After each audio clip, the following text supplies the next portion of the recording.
to me. And then I asked them, like, when I was 20 years old. Now, like, you're 80 years old. We cannot put that as a reference. That's too old. Too old of a reference. Everybody can do better when you're in your 20s. And then you're risk taker. Like, you do a lot of things. But when you grow older, you're not going to be able to do because like you didn't sustain it. It's not realistic. Life is like hard. You're not going to be doing always exercise. Does that make sense? And then you can see like now that you're in the school, you're doing less exercise because you're under stress, you're limited. It's not sustainable unless if it's like your career, obviously. Right? So for that reason, like, okay, developmentally, we do it when like we don't have much responsibility, we're young, you're in college, the parents are paying for you. All right, so you have the time, right? Okay, nutrition. So in other words, like in order for you have strong muscle, you have to eat very well balanced food, protein based, because the muscle cells to grow, they need food also. Is that clear? And lifestyle. So lifestyle, what can we put in the lifestyle? So, it's like if you live in an area that, everybody's doing exercise, like you live at the beach and then people are walking. And then plus like you're in a career that like figure matters, like you have to be in the right weight. Okay, so you're going to be doing it. Like if you're a model, for example, right? So like that's the lifestyle you have chosen, or a ballet dancer. All right, so you have to keep the exercise doing it because that's your lifestyle. Environmental factors, a lot of time, what do they say? I live in an environment that is not safe. I cannot walk at night because it's not a safe environment. Have you heard that? Yeah. So for that reason, like, okay, so those patients, what do I say? Like if you have like a break during work, so use that break for your exercise. Okay, if you're going to be taking your letters to the mailroom, that's what I used to do. Like I walk, it took 10 minutes to go to the mailroom when I'm in Glendale Adventist, come back 10 minutes. So you did 20 minutes. So you have to incorporate during the day when you're working as if like you're not exercising, but you're exercising. Does that make sense? Yeah, so. And then what else with the environmental? Money. All right, so if you say that, I don't have the money to go to the gym. Okay, so fine. Like not everybody needs to go to the gym, right? So like we can do exercises in the mall, in the house. But like the key is like you need a body system. Like all of us, like, I can't say all, a lot of people are motivated, but a lot of people are not motivated. Do you see, like they see the exercise as a chore, but like you have to do it something that is pleasure. For example, dancing. I love to dance, so like my exercise is the dance. And then I love to clean the house. Like all the time, like I'm cleaning. Yesterday till 1 a.m. I'm cleaning. So like then I said like tomorrow morning I have to wake up early. Like, okay, what am I doing? But like today I'm looking forward to go home that is all clean, that I'm gonna be enjoying, So always you have to appreciate everything you have. Everything you have, believe me. Everything you have. Okay, so all right, so I'm telling this from experience. Okay, anyway. All right, so okay, so that's that. All right, so then musculoskeletal system disorders, congenital anomalies of the musculoskeletal system. So if kids are born like with like congenital diseases, so obviously that's gonna impair them from exercising totally, but still they can do something, right? So according. Anybody has any experience? I personally don't have any experience. Like, there are kids that like are young and they're on the wheelchair. So, so March for Dimes, they did like, so because the mothers didn't take enough folic acid and then the children didn't develop. And so they had musculoskeletal problems. And then so there is all movement. I'm not part of it, but I've read about it. But like that's what I'm trying to say. There are congenital diseases that impairs that kid to develop musculoskeletal wise. So it's limiting its ability to exercise. Does that make sense? Okay. All right. So diseases related to the bone formation or metabolism. So Paget disease I can remember. So so it's a form of the bone disease that is like the bone is demineralizing itself. All right. So what do you look in the lab? Alkaline phosphatase. Write it down. Alkaline phosphatase, it shows in the blood test, it shows bone health. Is that clear? In the metabolic panel, Svetlana, do you want to say anything since you're a physician? About this? Yeah, please interject. Anything you want to say? Okay, so you look for alkaline phosphatase to check for the bone health. Okay, so anything about the congenital anomalies you want to say? No? Okay. Yeah, please interject. If you know more, please interject. I don't know everything. I'm just talking about my experience, right? So diseases affecting joint mobility, such as what? Degenerative joint disease. So like the bone, the cartilage is wearing off, and then the bone is rubbing the bone. Problems affecting bone integrity.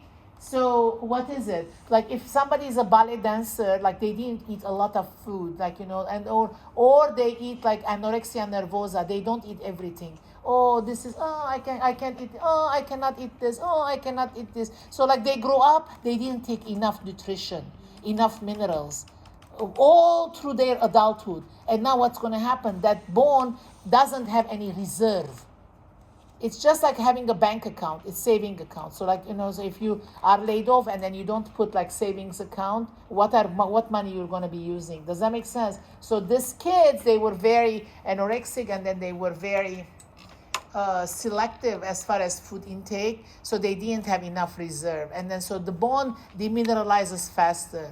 Is that clear, guys? Okay. All right. So trauma. What is trauma? So a car accident, for example, or like you fall because you were doing exercise, and now there is a injury. They put a cast, and then you kind of recover. But like years later, still you're hurting there. Okay, Farbo, do you want to say anything about that? Personal experience, so that's another day. Another day. Okay. All right. So in other words, like you always have to go to past medical history to see if, like in the past, was there an injury. For that reason, this bone pain is coming. Where is it coming from? Does that make sense? Okay. And then disorders of the central nervous system. Okay. So why we said it like. Because for the muscle to move, the bone is moving, right? Also with it. And then if the central nervous system is damaged, okay, the movement is not happening. Okay, all right, very good. Okay, so assessment is focused nursing history, focused physical assessment. Okay, so we're not doing like a full like head to toe. We're not going to say, are you losing hair? Okay, so what is the relevance? Okay, so if there is an ankle sprain, we bypass the hair, the nail, the eyes, the mouth, right? So we're going to be focusing to the right ankle where the sprain happened. Is that clear? And then so when we're doing the physical examination, so you're going to be taking you put your gloves on. Why? Because you're going to touch a foot, right? When we touch a foot, we have to put gloves on. So you're doing dorsiflexion, plantar flexion, and then rotation to see, okay, is she able to do it?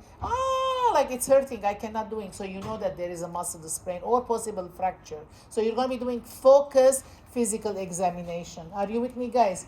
Okay.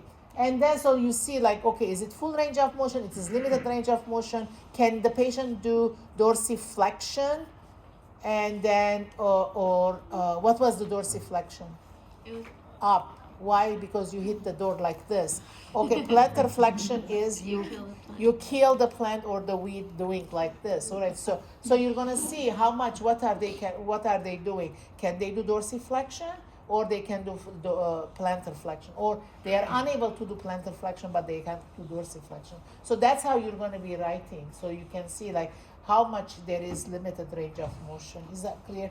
All right. So now we came for nursing diagnosis. Okay, so what is the nursing diagnosis? The patient has a complaint, right? So what is the complaint? Or I'm having pain on my right ankle. What did you do? Like I was running and I think I tripped or like on something, and then I can feel like there is click sound. All right, so that is the complaint. The patient is coming to you, right? So they're saying I was running and I heard this click, and then so like now there is like pain. I'm coming to you. Please help me. So you're taking the history, like how fast you were running, how was the floor, so like if you're running on a smooth floor versus on a floor that there are pebbles. Like if I'm running, I'm walking on a pebble, like I'm always gonna fall, because that's not a smooth surface. There is a potential for falling, right? And then there can be injury too. So you're asking all these questions, like how often do you exercise? This is the first attempt. So you're going to be looking like if the muscle is accustomed to this work or not. So you're taking the subjective. What is the subjective? You're taking detailed history. All right, then you're doing the physical exam. What did you do with the physical exam? Vital signs then, like dorsiflexion, plantar flexion, total rotation, full rotation. Okay, so unable to do dorsiflexion, able to do plantar flexion, unable to do rotation. Okay, so that's your physical assessment, right? Okay, so then you read what? The doctor's note, all right? X-ray was done, the result is not out yet, so we don't have a diagnosis, right? It can be a sprain, it can be fracture.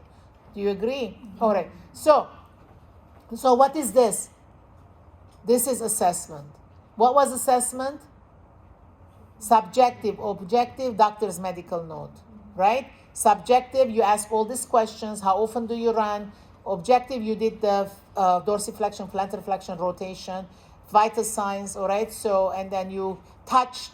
Is it hot to touch? Is there any swelling? What is the color of the skin? This is your inspection, right?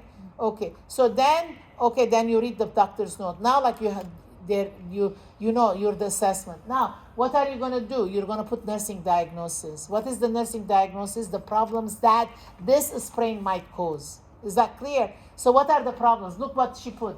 She put like this nurse put. Activity intolerance, impaired physical mobility, risk for disuse syndrome, sedentary lifestyle. Okay, so if there is, what is that? If there is a sprain of the right ankle because this patient was running, so risk for disuse syndrome, sedentary. This guy, she doesn't have sedentary lifestyle. She's running, okay, so this doesn't apply. So activity intolerance, what is it? Like if this person cannot walk now, activity intolerance, because there is pain. Okay, I need like some crutches or some kind of an assistive device. Or impaired physical mobility, so like unable to move. All right, so, but risk for disuse syndrome, risk for disuse syndrome, where is this? Usually, if the patients, they are uncast. They're casted, right? So there is like immobilizer. They don't have much choice to be moving because they're limited. All right, so disuse syndrome. And then sedentary lifestyle is the person who is not doing any exercise, always sitting down. All right, so next thing is energy planning. Now, what is your planning? Energy maintenance, mobility. So we want this patient to be self-sufficient. The energy has to be generated. The person has to do work, and then the person has to be mobile, right? So that's what you want. If somebody is unable to move, the nursing, you plan an intervention that you want that person to be movable, right? Okay, so that's your planning. Okay, so now, then you're going to do your intervention. Okay, so question number 2. Of the following interventions for the client who is immobile, the nurse will give priority to encouraging a diet, high fiber and extra fluids, administering the PRM medication for sleep, having the client use the incentive spirometer every 2 hours, massaging the client's legs every hour. These are all correct. Which one is your priority? Okay, let me tell you this. This patient came out of surgery. Okay, let's put it this. C. Why? Because after surgery, like with the anesthesia, what's happening? The lung is so much in rest. So in other words, like if the lung is not going to be able to do well breathing, so you don't have oxygenation. If you don't have oxygenation, you cannot do any others. You cannot do any other activity because every other activity wants oxygen. So you're giving this incentive spirometer. What is the incentive spirometer? Like you're blowing that, like that beat goes up. And what does it do? The lung muscle is exercising itself so that it can expand, and then there is going to be more oxygenation. Do you need an order for incentive spirometer? No. It's not an invasive procedure. You're just giving a tool, and then you're asking the patient to blow, just to exercise the lung muscle. So once the lung muscle is able to do oxygenation, then the patient is going to be able to move more easily. Is that clear? Because the muscle needs oxygen to move. All right, so, okay, we said this. Getting a started plan and vary exercise routine, make it a fun, use body system and rewards, integrate exercise into routine activities, attain target heart rate. I said about this already. And then integrate exercise into routine activities. If I don't do it in the morning, in the evening, like I don't have no energy. All right, so like you have to assess like when is your high energy level is highest, you can do your exercise. Otherwise, like you're gonna say, okay, I'm having long commute. That's what like most of my diabetic patients say. I have long commute. I hardly make it home. Then I say like during your break, you have to do something. If there is nothing else, you have to take the stair of the building up and down, and then come back to your desk. That's it. What else we can do? You have to give them some strategies, and then when I do follow-up call, they know that I'm gonna call, so they do it. Does that make sense, guys? Everybody needs someone to love, I think.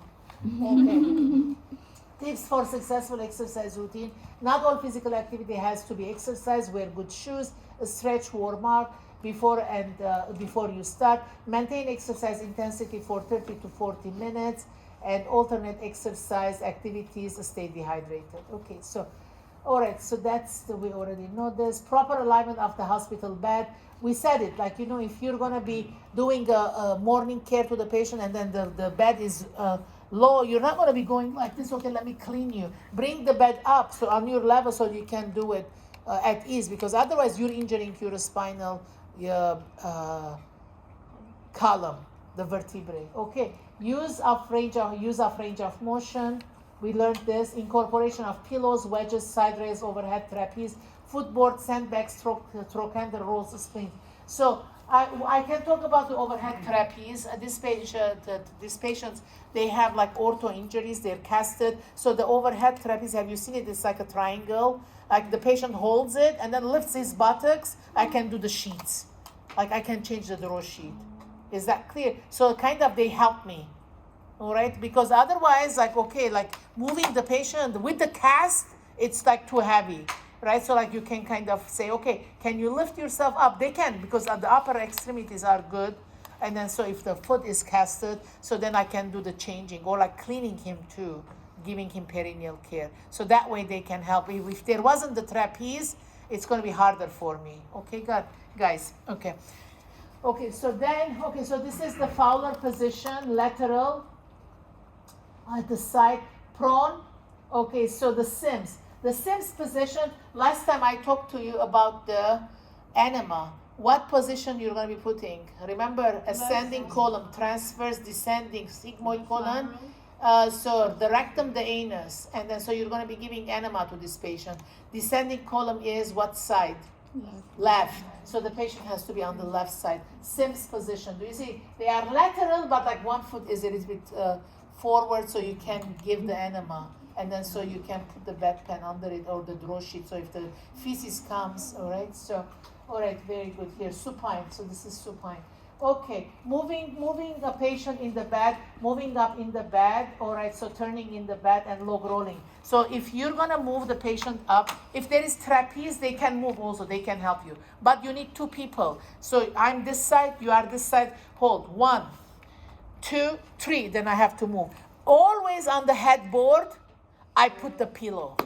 Is that clear? So if this is the headboard, I put the pillow like this. All right, so the patient is here, you're here, okay, I'm here, 1, 2, 3, okay, move. So when the patient comes and hits the pillow. Otherwise it will hit the headboard. Is that clear? So like, okay, we're gonna injure the head now. Don't forget that head, that pillow there.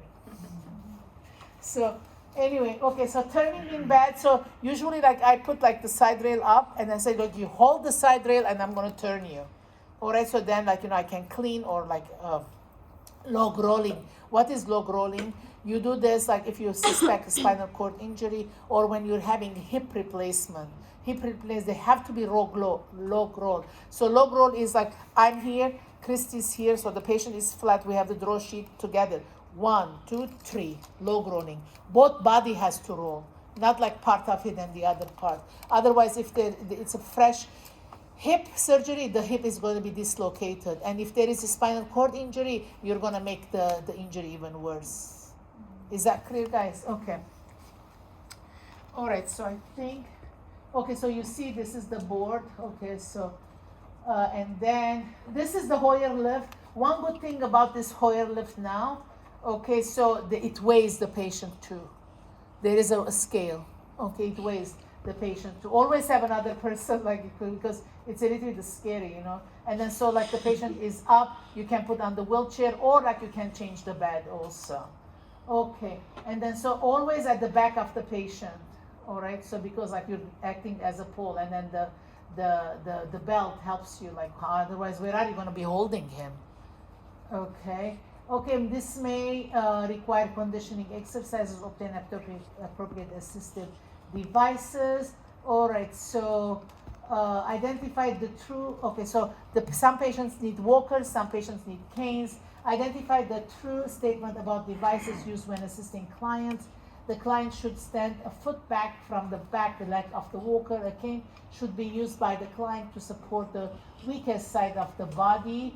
Transfer belt should be placed around the client's chest for maximum lift. Each crutch walking gait begins with the client in the tripod position.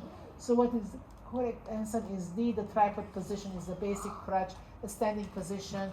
This is the cane that has like three legs from which the client then moves forward. Okay, Socratic reasoning. A female client has been immobile for 2 months prior to spinal fusion surgery.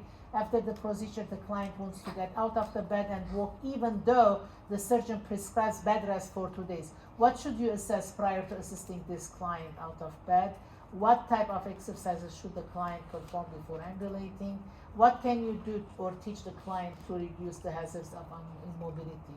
So the basis of safe, effective nursing care is thinking, doing, and caring. You are caring for an older client. Oh, this is another case, or is it a continuation? It's another continuation. Older client who needs assistance to ambulate and change positions in bed. When preparing to ambulate, the client refuses to use the prescribed cane. What should you do to support the client's safety and psychological needs? Answer. Some patients consider the use of aid a sign of weakness or inconvenience and resist using them. However, most people dread loss of independence, so you can promote the use of walking aids by stressing their value of helping the person maintain independence. Okay, we're done. Exactly.